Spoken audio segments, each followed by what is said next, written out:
Bismillahirrahmanirrahim. Saudara-saudara, hari ini kami bergabung,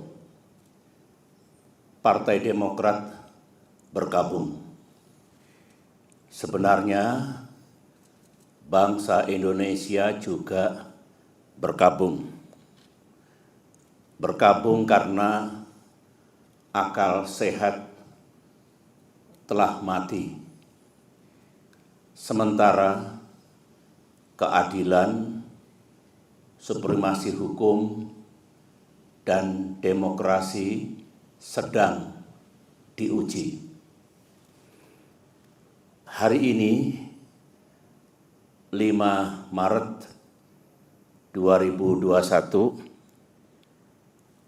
KLB Partai Demokrat abal-abal, KLB yang tidak sah dan tidak legal telah digelar di Deli Serdang, Sumatera Utara. KLB tersebut telah menobatkan KSP Muldoko, seorang pejabat pemerintahan aktif berada di lingkar dalam lembaga kepresidenan, bukan kader Partai Demokrat alias pihak eksternal partai, menjadi ketua umum Partai Demokrat, mendongkel dan merebutnya dari ketua umum Partai Demokrat yang sah, yang setahun yang lalu telah diresmikan oleh negara dan pemerintah. 1 bulan yang lalu, kita semua masih ingat ketika Ketua Umum Partai Demokrat AHY secara resmi mengirimkan surat kepada Yang Mulia Bapak Presiden Jokowi tentang keterlibatan KSP Muldoko dalam gerakan penggulingan kepemimpinan Partai Demokrat yang sah. Dan setelah itu, Ketum AHY juga menyampaikan kepada publik tentang gerakan kudeta ini. Banyak tanggapan yang bernada minir dan miring. Mereka mengatakan Demokrat hanya mencari sensasi. Demokrat hanya play victim. KSP Muldoko mengatakan itu hanya ngopi-ngopi. Pelaku gerakan mengatakan itu hanya rapat-rapat biasa. Sementara itu kita juga masih ingat ada pula yang punya keyakinan bahwa KSP Muldoko pasti mendapatkan sanksi dari atasannya karena ulahnya itu. Ada pula yang mengatakan KLB ilegal tersebut tak mungkin diberikan izin dan pasti akan dibubarkan oleh pihak kepolisian. Negara pun tak mungkin membiarkan dan membenarkan. Itu tanggapan dan komentar sekitar 1 bulan yang lalu. Tetapi hari ini sejarah telah mengabadikan apa yang terjadi di negara yang kita cintai ini. Memang banyak yang tercengang, banyak yang tidak percaya bahwa KSP Muldoko yang bersekongkol dengan orang dalam benar-benar tega dan dengan darah dingin melakukan kudeta ini. Sebuah perebutan kepemimpinan yang tidak terpuji, jauh dari sikap kesatria dan nilai-nilai moral, dan hanya mendatangkan rasa malu bagi perwira dan prajurit yang pernah bertugas di jajaran Tentara Nasional Indonesia.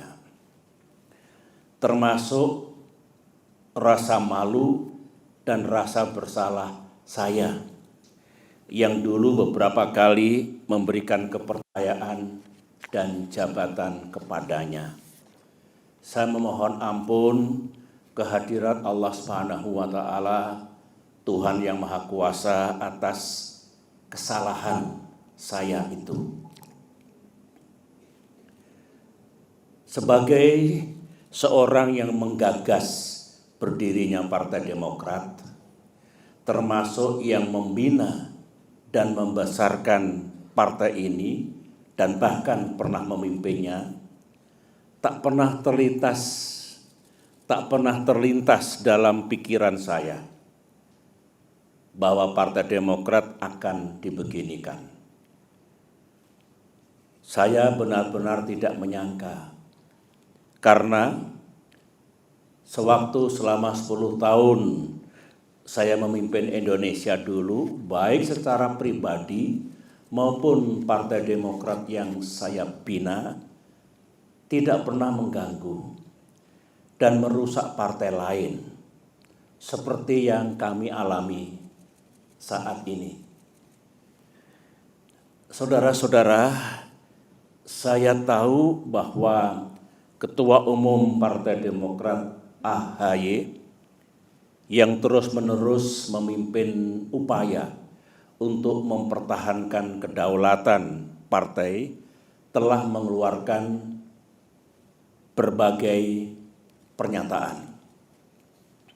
Namun malam ini, dalam kapasitas saya sebagai Ketua Majelis Tinggi Partai Demokrat, sebuah lembaga tertinggi dalam kepengurusan Partai Demokrat, saya perlu menyampaikan pernyataan dan penjelasan secara resmi guna merespons KLB Deli Serdang hari ini.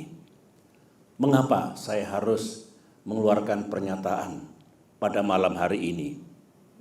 Karena sesuai dengan AD dan ART Partai Demokrat tahun 2020 yang telah disahkan oleh negara dan pemerintah melalui Kemenkumham, Kongres Luar Biasa atau KLB sebenarnya lebih menjadi domain Majelis Tinggi Partai, bukan domain ataupun kewenangan Ketua Umum Partai Demokrat.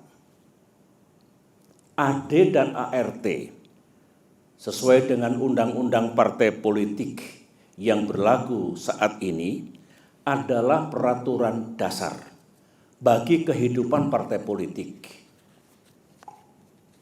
Sama halnya dengan Undang-Undang Dasar atau konstitusi yang berlaku bagi negara, yang baik itu Undang-Undang Dasar maupun anggaran dasar mengikat secara hukum. Karenanya, segala kegiatan partai yang tidak sesuai dan bertentangan dengan AD dan ART adalah tindakan yang ilegal atau melawan hukum.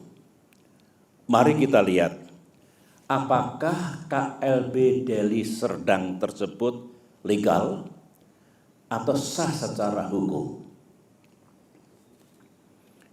Menurut AD dan ART Partai Demokrat, pasal 81 ayat 4 disebutkan bahwa Kongres Luar Biasa dapat diadakan atas permintaan A. Majelis Tinggi Partai, atau B. sekurang-kurangnya 2/3 dari jumlah Dewan Pimpinan Daerah dan 1/2 dari jumlah Dewan Pimpinan Cabang serta disetujui oleh Ketua Majelis Tinggi Partai. Mari kita uji sekarang, apakah KLB Deli Serdang ini sah secara hukum. Ingat, negara Indonesia adalah negara hukum. Pasal 1 Undang-Undang Dasar 1945. Majelis Tinggi Partai yang saya pimpin dan kini berjumlah 16 orang tidak pernah mengusulkan kongres luar biasa. Jadi syarat pertama sudah gugur. Dewan Pimpinan Daerah yang mengusulkan KLB minimal 2/3 dari 34 Dewan Pimpinan Daerah. Kenyataannya tidak satu pun yang mengusulkan, berarti 0. Jadi tidak memenuhi syarat yang kedua. Dewan Pimpinan Cabang yang mengusulkan KLB minimal 1/2 dari 514 DPC. Kenyataannya hanya 34 DPC yang mengusulkan, berarti hanya 7% dari seharusnya minimal 50%. Jadi tidak memenuhi syarat yang ketiga. Usulan DPD dan DPC harus mendapatkan persetujuan Ketua Majelis Tinggi Partai, dan saya sebagai Ketua Majelis Tinggi Partai tidak pernah memberikan persetujuan atas pelaksanaan KLB ini. Jadi syarat keempat pun tidak dipenuhi. Kesimpulan besarnya adalah semua persyaratan untuk diselenggarakannya KLB ini gagal dipenuhi atau tidak dipenuhi, sehingga KLB ini benar-benar tidak sah dan ilegal. Saya dengar ada akal-akalan dari pihak KSP Muldoko dan para pelaku kudeta bahwa sebelum mengangkat KSP Muldoko menjadi Ketua Umum Partai Demokrat ilegal, AD dan ART yang sah diubah dan diganti dengan AD dan ART versi KLB Deli Serdang, sehingga penobatan KSP Muldoko dianggap sah. Pertanyaannya, apa bisa begitu? Mari kita lihat bersama. Untuk mengubah AD dan ART, forumnya harus sah. Baik kongres ataupun kongres luar biasa yang hendak mengubah AD dan ART juga harus sah. Forum KLB Deli Serdang jelas tidak sah dan ilegal, sebagaimana yang telah saya jelaskan tadi. Sehingga AD dan ART KLB Deli Serdang menjadi tidak sah.